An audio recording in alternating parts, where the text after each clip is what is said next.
Hello friends நீங்கள் இப்போது தான் என் வீடியோவை பார்க்க வந்திருக்கீங்களா? இதற்கு முன்னாடி நான் அருள்மிகு ஸ்ரீ மீனாட்சி அம்மனின் அற்புதங்களை பற்றி கூறியதை நீங்கள் இன்னும் கேட்கலையா?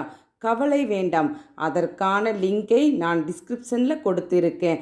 உடனே போய் அதை கேட்டுவிட்டு அதுக்கப்புறம் வந்து இந்த வீடியோவை கேட்க ஆரம்பிங்க. மதுரை மீனாட்சி அம்மன் கோவிலில் உள்ள சரபேஸ்வரரை பற்றி கேட்போம். திருக்கல்யாண மண்டபத்திற்கு எதிரில் அமைந்துள்ள தூணில் சரபேஸ்வரர் சிலை வடிக்கப்பட்டுள்ளது.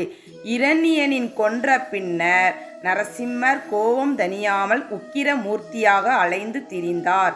அசுரனான இரணியனின் இரத்தம் நரசிம்மர் மீதும் பரவியதால் அவரும் அதே போல கோப வெறியுடனேயே அங்குமிங்கும் ஆவேசத்தோடு அலைந்தார்.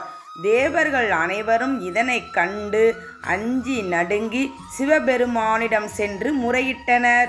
சிவனும் மனிதன், மிருகம், பறவை போன்ற அதிசய உருவங்கள் பல எடுத்து நரசிம்மரை தழுவி சாந்தப்படுத்தினார்.